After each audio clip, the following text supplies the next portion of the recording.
asalaamaaleykum wa rahmatullahi wa barakaatu mbokki Sénégal seen mbokk Makhtar Sarr tey ci alxames ji laa soog di jot plainte bu Wally Seck gannaaw boo xamee ne annoncé woon na ko fan yële ñaari fan yëpp mbokk yu bari ñu ngi may woo di ma wax ne dégg nañ ne Wally Seck def la plainte waaye jotaguma ci woon niñ ko gisee woon noonu laa ko gisee niñ ko doon déggee noonu laa koy déggee mais tey ci alxames ji laa jot plainte bi mi ngi nii ma téye sama loxo muy citation directe nga xam ne ni man la ci cité ak Jupiter Diagne bi nga xam ne moo jiite DTV ak groupe Excaf woonu ci tribunal ci kanamu procureur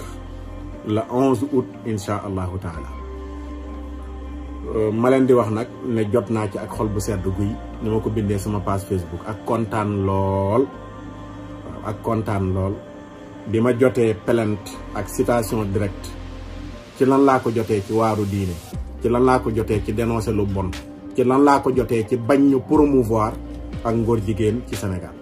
bañ ñu promouvoir ak ngóor jigéen ci Sénégal en tant que Makhtar Sarr nag mi nga xam ne coordonnateur bu ànd sàmm jikko yi man maay vice coordonnateur bi ma jotee ci citation bii nii Ababacar Mboup dem nañu gisee woote réunion bu jàmp ba ànd sàmm jikko yi dajee nañu waxtaan nañu lañ ca jël ci dogal incha allahu taala coordonnateur dana ci ñëw ak taxawaay yi ñu ci war a amal waaye ma leen di wax rek di leen fàttali ne leen maa ngi conscience bu tranquille yëgu ma ne sax ku tudd Wally Seck mi ngi dund tey laa soog di xam ne Ibrahima Wally Seck la tudd bi ma gisee citation bi ñu bind ci turam may wax la mu waxoon dafa waxoon bi muy def vidéo bi ne bu ko kenn ñaan njekk ci pour mu dellu ginnaaw ci li mu nar ma nit maa ngi waxaat lu ni mel ne ñaan loowuma kenn njekk sama digganteeg Wally Seck Wally Seck moo porté plainte Makhtar Sarr ñu war a dem ci yoon na doom neex ndeyam na doom neex ndeyam yëgaluma sax sama yaram ne porté nañ ma plainte conscience bu tranquille laa man li may wax làmbatuwuma ko waxuma waxu mbedd waxuma waxu kuy foraatu ay preuve yu leer laa am ci li ma wax ci luy promouvoir ak ngóor jigéen te fuñ ma woo ma génne ko su ko defee nag damay waslu àq rek ndax soppe yi faaw nga masawu leen ak am di jàmm yi ndax kenn ku nekk wax dëgg bu déggee boromi mbokk wax dëgg boromi mbokk la boromi soppe it boromi soppe la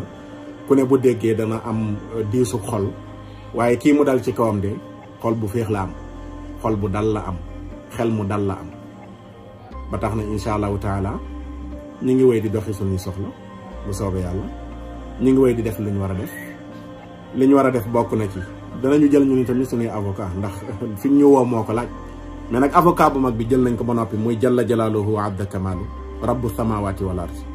rabbu samawati wal ardi kooku lañ def muy nekk suñ premier avocat te jël nañ ko ba noppi in tansurullaha yansurkum ñun loolu la ñu gëm dañoo gëm ne li ñu nekk ci waaru yàlla la ñu nekk kon suñu premier avocat suñu borom lay doon loolu moom mooy li jiitu la nga xam ne nag moo koy formuler ci mbirum avocat ci biti danañ ko jël su ko defee nag lu mu laaj rek incha allahu taala ñu def du ñu dellu ginnaaw du ñu reculer du ku nuy xoqatal du ku nuy xuuxal pour ñu dellu ginnaaw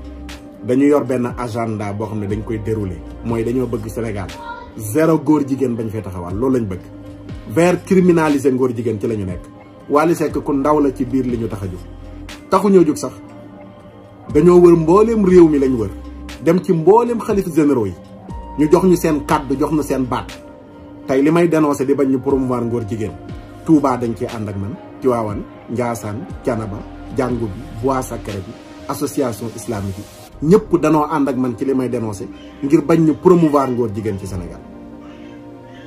kon nag kuy waxee ci làmmiñu ñi ma tudd ñëpp doo reculer doo dellu ginnaaw du Makhtar Sarr lañ amal affaire waaye ñi Makhtar Sarr di wax te loolu incha allahu taala dana feeñ balaa yàgg jërë ngeen jëf ñi ngi jéggalu bu baax a baax kàddu yi wasalaam